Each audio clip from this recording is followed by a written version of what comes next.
அனைவருக்கும் வணக்கம். பாரம்பரிய திருவள்ளுவர் குல வம்சம் பிரசன்ன ஜோதிடர் சுபமாரிமுத்து திருப்பூர்லிருந்து இந்த பதிவு உங்களுக்காக. சுவாதி நட்சத்திரத்தில் மாந்தி இருந்தால் எந்த கோவிலுக்கு போனால் உங்களுடைய கர்மவினை தீரும். மாந்தி என்பது யார்? எல்லாத்தோட ஜாதகத்திலையும் பாருங்க, ஒரு சில ஜாதகத்துல மாந்தியே ஜாதக ராசி கட்டத்துல சில பேர் அதுல போட மாட்டாங்க. சில கம்ப்யூட்டர்லேயே சிலதெல்லாம் வராது. ஆனா மாந்தி பெரிய ஒரு அற்புதமான ஒரு மிராக்கலான விஷயத்தை காமிக்கும். ஏன் அப்படின்னா, சூரியனுடைய மகன் சனி பகவான், சனி பகவானுடைய மகன் மாந்தி. இந்த மாந்தி எதுக்கு அதிகமா யூஸ் ஆகுதுன்னு கேட்டீங்கன்னா, இறப்பு தோஷத்துக்கு மாந்தி அதிகமா முன்னோர்கள் எடுத்துக்கிட்டாங்க. அப்போ இந்த மாந்தி நிற்கக்கூடிய நட்சத்திரங்கள் எல்லாம் எப்படி எல்லாம் செயல்படுது அப்படிங்கிறத இந்த பதிவுல நம்ம பார்க்க போறோம். இதை மறக்காம ஒரு பேனா நோட் எடுத்து குறிச்சு வச்சுக்கோங்க. இது வரக்கூடிய ஜோதிடர்களுக்கும் பயன்படும். நம்ம இந்த யூடியூப் சேனல் வள்ளுவர் வாக்கு யூடியூப் சேனல்ல போய் பார்க்கறவங்களுக்கும் பயன்படும். இனி வரக்கூடிய சந்ததிகளுக்கும் இது பயன்படும். மாந்திக்கு இப்படி மிராக்கள் இருக்குதா அப்படிங்கிற ஒரு விஷயத்த இன்னைக்கு நம்ம அதை சொல்ல போறோம். இப்போ உங்க வாழ்க்கையில நீங்க தெரிஞ்சுக்க வேண்டிய விஷயம், இந்த மாந்திக்கு ஒவ்வொரு நட்சத்திரத்துக்கும் இந்த மாந்தி தோஷம் எப்படி உருவாகுது அப்படின்னா, அந்த காலத்துல குழுகன் நின்ற வீடு குட்டிச்சவர்னு சொன்னாங்க. குழுகன் நின்ற வீடு குட்டிச்சவர் அப்படின்னா குழுகன் நின்ற வீடு குட்டிச்சவரா. அப்ப இந்த மாந்தி போய் எந்த ராசியில் இருக்குதோ, எந்த நட்சத்திரத்து மேல ஏறி உட்கார்ந்து இருக்குதோ, அந்த நட்சத்திரத்தினுடைய திசைகள் அவங்களுக்கு தோஷம் அடையுமா. அப்ப அந்த மாந்தி தோஷம் என்பது என்ன? இருப்பு சம்பந்தப்பட்டது. உங்களுக்கு ஒரு உதாரணத்துக்கு சொல்றேன். லக்னங்கிறதா உயிர், லக்னம் தான் உயிர். ஒரு மனிதனுக்கு ஒரு தாயுடைய கருவறையில இருந்து தொப்புள் கொடி அறுக்கும் நேரம் எந்த லக்னத்துல அவங்க பிறந்திருக்காங்களோ, அந்த லக்னம் எந்த நட்சத்திரத்துல கரெக்டா நிக்குதோ, அந்த நட்சத்திரத்து மேல இந்த மாந்தியோட தீட்டு தோஷம் அதுல இருக்கு. இது உங்களுக்கு தெரியுமா? இதை நீங்க கண்டிப்பா தெரிஞ்சுக்கணும். அப்ப லக்னத்தினுடைய மாந்தி பிரேத சாபம். மாந்தி என்பது இறப்பு. அப்போ அவங்க முன்னோர்கள் அந்த காலத்துல என்ன பண்ணிருப்பாங்கன்னா, ஒரு லக்னத்துக்குள்ள லக்னம் ஒரு ராசி கட்டத்துக்குள்ள 3 நட்சத்திரம் இருக்கு. இந்த 3 நட்சத்திரத்துல இப்போ ஒரு உதாரணத்துக்கு அசுவனி, பரணி, கிருத்திகை 1ஆம் பாதம், இந்த 3 மேச ராசியில இருக்குது. ஒரு உதாரணம். அதுல அசுவதி நட்சத்திரத்துல மாந்தி இருந்தா என்ன பலன், பரணி நட்சத்திரத்துல மாந்தி இருந்தா என்ன பலன், கிருத்திகை நட்சத்திரத்துல மாந்தி இருந்தா என்ன பலன், இதைத்தான் இந்த பதிவுல உங்களுக்கு சொல்ல போறேன். இது உதாரணத்துக்காக. அப்போ ஒரு நட்சத்திரம் அந்த ஜாதகத்துல நம்மளுக்கு கிடைக்க வேண்டிய நட்சத்திரம். அப்ப எந்த நட்சத்திரத்துல மாந்தி உங்களுடைய ஜாதகத்துல இருக்குதோ, அந்த நட்சத்திரத்தினுடைய திசை உங்களுக்கு தெரியும். உதாரணமா அசுவதி நட்சத்திரமா இருந்தா அவங்க கேது திசையில தான் அவங்க செயல்படுவாங்க.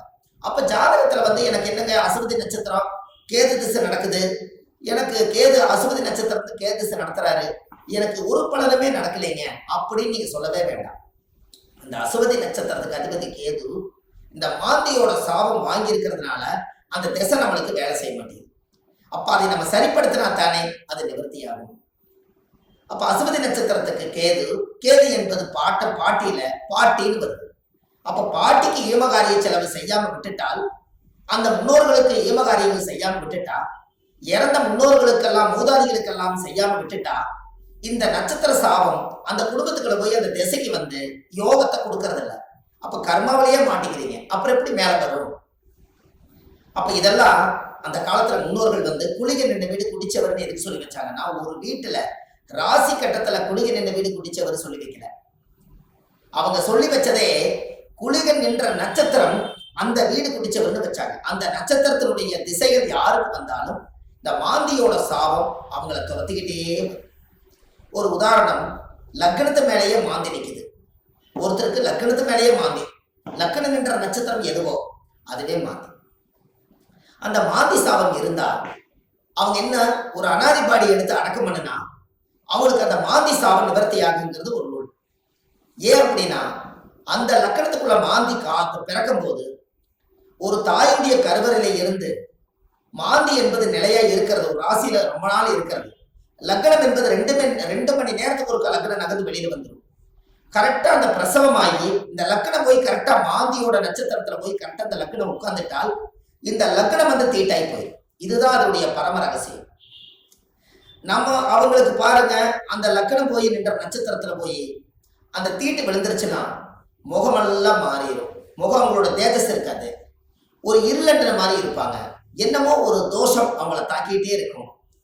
ஒரு செயல்பாடு சிறப்பா இருக்காது. எந்த ஒரு காரியம் எடுத்தாலும் தடை, வீட்டு காரியம் எடுத்தாலும் தடை, தொழில போய் ஜெயிக்கலாம்னா தடை, திருமண வாழ்க்கையில நிம்மதியா இருக்கலாம்னா திருமணத்துல திருப்தி இல்லை, குழந்தை பாக்கியம் பெற்றுக்கலாம்னா குழந்தைக்கு ஏதாவது ஒரு உச்சங்கள், பூர்வீகத்துல போய் வாழலாம்னா பூர்வீகத்துல முன்னோருடைய சாபம்.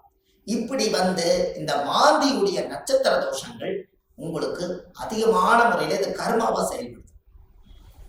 அப்போ முன்னோர்கள் அந்த காலத்துல இதுக்கு எல்லாமே கோவில் வச்சிருக்காங்க பாருங்க. இதுதான் ஒரு ஹைலைட்.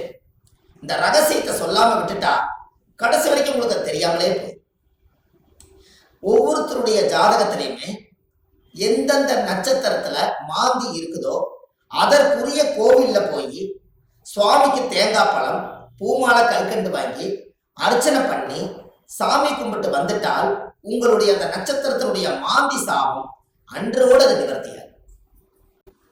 அப்ப இது ஒரு பெரிய அற்புதம் அல்லவா? இப்ப நீங்க தெரிஞ்சுக்கணும். அப்ப அந்த கோவிலுடைய வரலாறு எங்க இருக்குது, அந்த கோவிலை நம்ம எப்படி கண்டுபிடிக்கிறது, இந்த கோயிலுக்கு போறதுக்கு வழிமுறைகள் என்ன, இது எல்லாமே நீங்க தெரிஞ்சுக்கிட்டா மட்டும்தான் அந்த வாழ்க்கை உங்களுக்கு கரெக்டா செயல்படும். அப்போ முன்னோர்கள் அந்த காலத்துல சூரியனுடைய மகன் சனி பகவான், சனி பகவானுடைய மகன் மாந்தி. அப்ப அப்பாவுடைய பேரன் தான் நம்மளுக்கு மாந்தி தோஷமா வர்றாரு. அப்ப அப்பாவுடைய சொத்து பிள்ளைக்குத்தானா, அப்பாவுடைய பாவம் பிள்ளைக்குத்தானே. அந்த கர்மாவில் இருந்துதான் உங்களால வெளியில வர முடியல. அப்ப இது மூலியமா தான் உங்களுக்கு கர்மா செயல்படுது. பாருங்க, உங்களுக்கு தாத்தாவோட சொத்து அந்த காலத்துல பாத்தீங்கன்னா தாத்தாவோட சொத்தை கொண்டு போய் வாழ்ந்து முடிச்சுட்டு உயிர் எழுதும் போது பேரன் பேர்ல போய் எழுதுவார். அப்ப சூரியனுக்கும் சனி பகவானுக்கு தொடர்பு இல்லை, மாந்திக்கு தான் தொடர்பு வருது. அப்போ அந்த ஜாதகத்திலேயே அப்ப மாந்தி என்பது உள்வனை கர்மா. மாந்தி என்பது முன்னோர்களுக்கு திதி கொடுக்காம விட்டுட்டீங்கன்னா அது நட்சத்திரத்தினுடைய மாந்தி போய் அந்த தோஷம் அடைஞ்சிடும். அந்த திசைகள்ல நம்மளுக்கு சரியான பிரச்சனைகள் வந்து எல்லா கோயிலுக்கு போயிட்டு வந்துட்டேங்க, எல்லா பூஜையும் பண்ணிட்டு வந்துட்டேன், எல்லா பரிகாரங்களும் சொன்னதெல்லாம் செய்திருக்கேன். ஆனா ஏன் எனக்கு வந்து ஒவ்வொரு நாளும் பலாபலம் மாறி வருது, எனக்கு எதுவுமே நடக்கலையே, இப்படி ஒரு கேள்வி பிறக்குது. அப்ப அந்த ஜாதகத்தை வாங்கி பார்த்தா நீங்க என்ன நட்சத்திரத்துல திசை நடக்குதுன்னு கேட்டா எனக்கு ஒரு நட்சத்திரம் அஸ்வினியில திசை நடக்குது, எனக்கு கேது திசை நடக்குதுங்க. கேது அது மாந்தியோட நட்சத்திரம், அஸ்வினியில இருந்து நிற்கும். அப்போ இப்படித்தான் ஒவ்வொருத்தருடைய நட்சத்திரத்தையும் இந்த மாந்தி லாக் பண்ணி வச்சிருக்கு. இதை தெரிஞ்சுக்கிட்டாலே உங்க வாழ்க்கை ரொம்ப சிறப்பா இருக்குமே. அப்ப இந்த மாந்திங்கிற ஒரு கர்மா கேரளாவில எல்லாம் பாத்தீங்கன்னா குளிகனை வச்சுதான் ஜாதகமே கணிப்பாங்க. அவங்களுக்கு கர்ம வினையை கண்டுபிடிக்கிறதே குளிகனை வச்சுதான். அதனாலதான் குளிகன் இந்த வீடு குட்டிச்சவர்னு அந்த காலத்துல சொன்னது. கேரளாவில் பிரசன்னம் பார்த்தாங்கன்னா குளிகை தோஷம் இருக்குதுங்கிறத அவங்க அதை தெளிவா சொல்லுவாங்க. அப்ப அதை சொல்லி முதல் முன்னோர்களுடைய கர்மாவை நிவர்த்தி செய்துட்டா நீங்க இந்த பூமியில பிறக்கும் போது கொண்டு வந்த யோகம் வேலை செய்யுங்கிறது ஒரு நூல் உண்டு. அது அந்த காலத்துல இருந்தே இருக்கு. நாம நல்லா யோசிச்சு பாருங்க, நம்ம போன ஜென்மத்துல செய்த பாவங்கள் இந்த ஜென்மத்துல கிரக அமைப்போட இருந்து நான் ஏதாவது ஒரு கஷ்டமா தான் நம்ம என்ன சொல்றோம், போன ஜென்மத்துல நான் என்ன பாவம் செஞ்சேன்னு எனக்கு தெரியலீங்க, ஆனா இந்த ஜென்மத்துல நான் ரொம்ப கஷ்டப்பட்டு போயிட்டேன், ஒரு காலம் கெட்டால் நான் ஒரு காலம் நான் நல்லா இருக்கணும், நான் சம்பாதிச்சதுலயும் நிம்மதி இல்லை, வாழ்க்கையிலேயே எனக்கு நிம்மதி இல்லை, குழந்தை பெற்று பார்த்தா அது நிம்மதி இல்லை, கணவன் மனைவியோட வாழ்ந்து பார்த்தா அதுலேயே நிம்மதி இல்லை, எனக்கு இந்த ஜாதகத்துல ஏன் தான் நான் அந்த பிறப்பு வாங்கி வந்தேன்னு எனக்கும் தெரியல, அப்ப நான் எப்பதான் நான் நல்லா இருப்பேன் அப்படின்னு ஒரு கேள்வி பிறக்குது. அப்ப இந்த இடத்துல என்னன்னு கேட்டா சூரியன் ஒரு ஜாதகத்துல உச்சமா இருக்காரு, நீங்க ஜம்முன்னு இருப்பீங்க, சனி உச்சமாக்குறாரு ஜம்முன்னு இருப்பீங்க, இதெல்லாம் ரைட்டு. ஆனால் இந்த கர்ம வினைங்கிறது ஒண்ணு என்னன்னா தாயுடைய கருவறையில இருந்து தொப்புள் கொடி அறுக்கும் போதே இந்த பிரபஞ்சம் கொடுக்கக்கூடிய அந்த கர்மா தோஷம் தான் அந்த லக்ன தோஷமோ இந்த நட்சத்திரத்தினுடைய மாந்தி தோஷம். அப்போ ஒவ்வொரு நட்சத்திரக்காரர்களுக்கும் மாந்தி எந்த நட்சத்திரத்துல இருக்குதோ அதுக்குரிய கோயிலுக்கு போயிட்டு வந்தீங்கன்னா கண்டிப்பா உங்க லைஃப்ல ஒரு மாற்றம் ஏற்படும். அதுக்கப்புறம் உங்களோட தொழில் விருத்தியாகும், குடும்ப விருத்தியாகும், மனை விருத்தியாகும், மாங்கல்ய விருத்தியாகும், ஆயுள் ஆரோக்கிய ஐஸ்வர்யம் விருத்தியாகும், புத்திர பாக்கியம் விருத்தியாகும், செய்யும் தொழிலில் லாபம் கிடைக்கும், மன நிம்மதி சந்தோஷம் உங்களுக்குள்ள இருக்கும். பட்ட கடன் அடைச்சிருவீங்க. தீராத துன்பத்திலிருந்து வெளியே வந்துடுவீங்க. வெளிநாட்டு பயணம் போக வேண்டிய தடைகளுக்கு போயிட்டு வந்துடுவீங்க. திருமணமே ஒரு வாழ்க்கை அமைஞ்சு எனக்கு சரியில்லை, மறுவாழ்வு தான் எனக்கு வேண்டி நினைச்சிட்டு இருக்கிறவங்களுக்கு மறுவாழ்வு.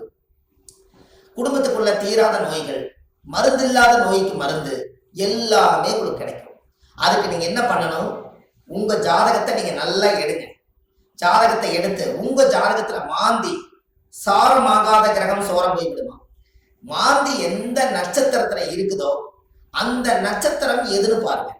அந்த நட்சத்திர கோயிலுக்கு கரெக்டா நீங்க போயிட்டு வாங்க. உங்களுக்கு அந்த மாந்தி நின்ற நட்சத்திர தோஷம் நிவர்த்தியானால் உங்களுக்கு நடக்கிற குடும்பத்துல எல்லாம் நல்லா. அப்போ இந்த ஜாதகத்துல இவ்வளவு பெரிய ரகசியத்தை நிவர்த்தி பண்ணலைன்னா அது முடக்கு மாதிரி அப்படியே முடங்கி போயிடும். இதனாலதான் அந்த ஜாதகத்துல அந்த காலத்திலேயே இந்த விஷயத்த சொல்லி வச்சாங்க. இது இன்னைக்கு தான் அது வெளியில வருது, இருந்தாலும் பரவாயில்ல. இதுக்கு மேலே அது வெளியில வரலைன்னா கடைசி வரைக்கும் இந்த ரகசியம் தெரியாமலே. இப்ப ஜாதகத்துல நீங்க கண்டிப்பா தெரிஞ்சுக்க வேண்டிய விஷயம் இருக்குதா இல்லையா? உங்க முன்னோர்களுடைய கர்மாவை தான் நீங்க சுமந்துட்டு இருக்கிறீங்க. அதை இறக்கி வச்சுட்டாலே உங்க ஜாதகத்துல இருக்கிற யோகம் கட்டாயம் வேலை செய்யும் அல்லவா? ஒவ்வொருத்தரும் மனசுக்குள்ள நம்ம எதோ சம்மந்தம் இல்லாத உள்ளத்துக்குள்ள எதையாவது ஒரு மனசுக்குள்ள போட்டு பரட்டிட்டே இருக்கிறோம்.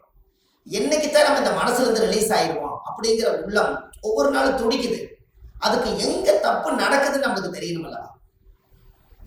திசை அடிப்படையில பார்த்தா எனக்கு திசை நல்லா இருக்குதுன்னு சொல்றாங்க, ஆனா மனசு சரியில்லை. நட்சத்திர அடிப்படையில பார்த்தா எனக்கு இந்த நட்சத்திரங்க, ஆனா இந்த வரைக்கும் நான் நல்லா வாழல. லக்னம் நல்ல லக்னத்துல தான் பிறந்திருக்குன்னு சொல்றாங்க, ஆனா லக்ன பிறப்புல நான் நல்லா வாழல. 9 கிரகங்களும் சரியான இடத்துல அமைஞ்சிருக்குதுன்னு சொல்லியிருக்காங்க, ஆனா இது வரைக்கும் எனக்கு 9 கிரகத்தினுடைய சூட்சமத்தினால நான் திருப்தி அடையல. அப்ப நானே கையூனி கரணம் பாஞ்சு வாழ்க்கையில வெளியே சொல்லாம ஒரு கௌரவத்துக்காக வாழ்ந்துட்டு இருக்கிறேன். நான் என்னைக்குத்தான் உண்மையா வாழுவேன்?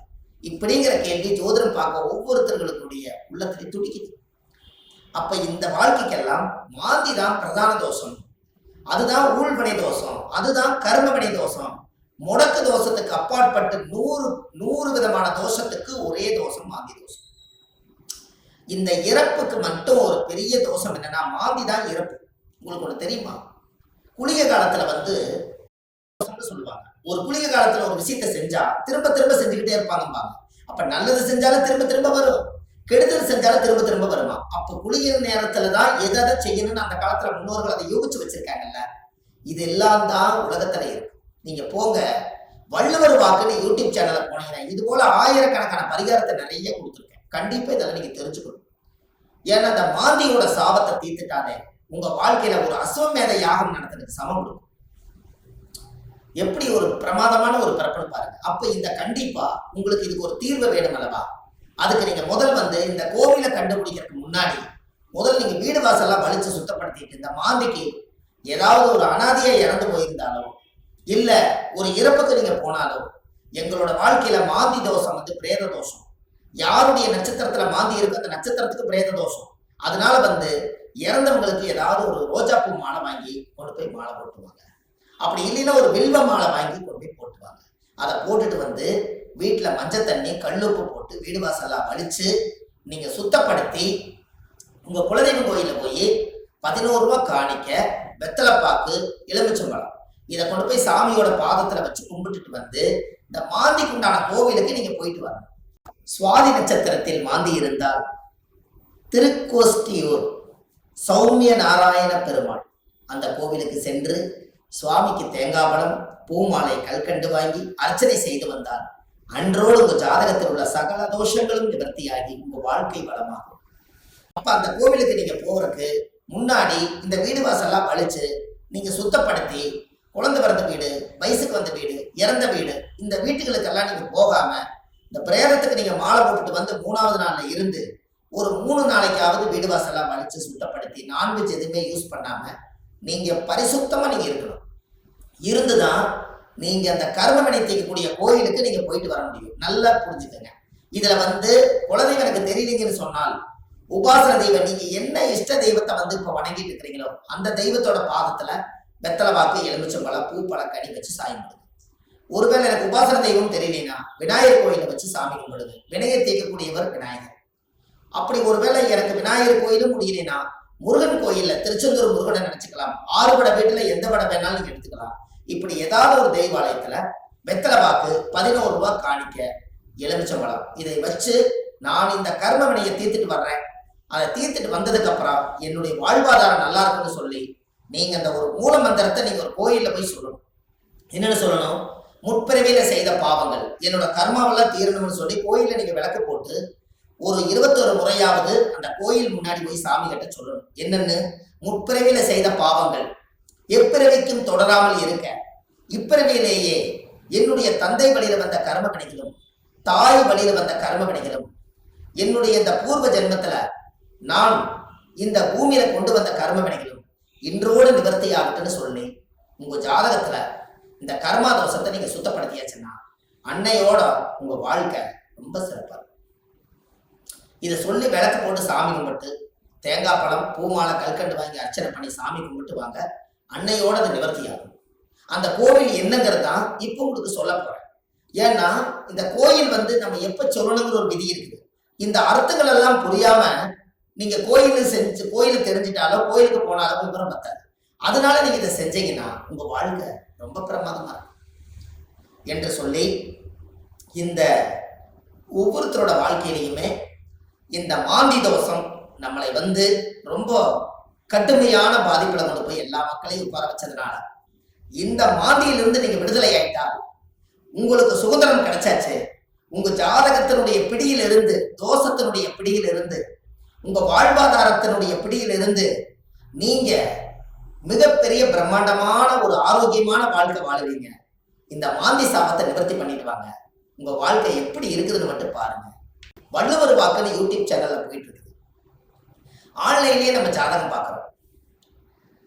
Date of birth, time, place நீங்க கொடுத்தா போதும். ஜாதகத்தை கணிச்சு போன்லயே உங்களுக்கு சொல்லிடுறோம். இதுல உங்க ஜாதகத்துல கீழே போயிட்டு இருக்கிற நம்பருக்கு நீங்க ஒரு முன்பதிவு செய்து வச்சுக்கோங்க. இந்த மாதிரி 1000 பரிகாரங்கள் உங்களுக்கு எளிமையா கொடுத்துருக்கறனால இதை நீங்க ஒரு சப்ஸ்கிரைப் பண்ணுங்க. டெய்லி போடக்கூடிய வீடியோ உங்களுக்கு வந்துடும். அப்ப இந்த ஒரு சூட்சமத்தை இன்னைக்கு இந்த மாந்தி தோஷத்தை நிவர்த்தி பண்றதுக்கு கட்டாயம் உங்களோட வாழ்க்கையில ஒரு மிகப்பெரிய ஒரு மாற்றத்தை நீங்க ஏற்படுத்த போகுது. அப்ப என்னென்ன நட்சத்திரத்துல மாந்தி இருந்தால் இந்த கர்மதோஷம் நீங்கிறத 27 நட்சத்திரத்துக்காரர்களுக்கும் இந்த வீடியோவை நான் உங்களுக்கு பதிவா கொடுக்குறேன். ஒவ்வொரு நட்சத்திரக்காரர் 27 நட்சத்திரத்துல யாராரு இந்த உலகத்துல எந்தெந்த நட்சத்திரத்துல நீங்க பிறந்திருக்கீங்களோ அந்தந்த நட்சத்திரத்துல போய் அதுக்குரிய கோயிலுக்கு போய் வழிபாடு பண்ணிடுவாங்க. கண்டிப்பா உங்க வாழ்க்கை நல்லா இருக்கும். அதுக்காக இந்த பதிவை கொடுக்குறேன். பாரம்பரிய திருவள்ளுவர் குல வம்சம், பிரசன்ன ஜோதிடர் சுப மாரிமுத்து, திருப்பூர்ல இருந்து. நன்றி, வணக்கம்.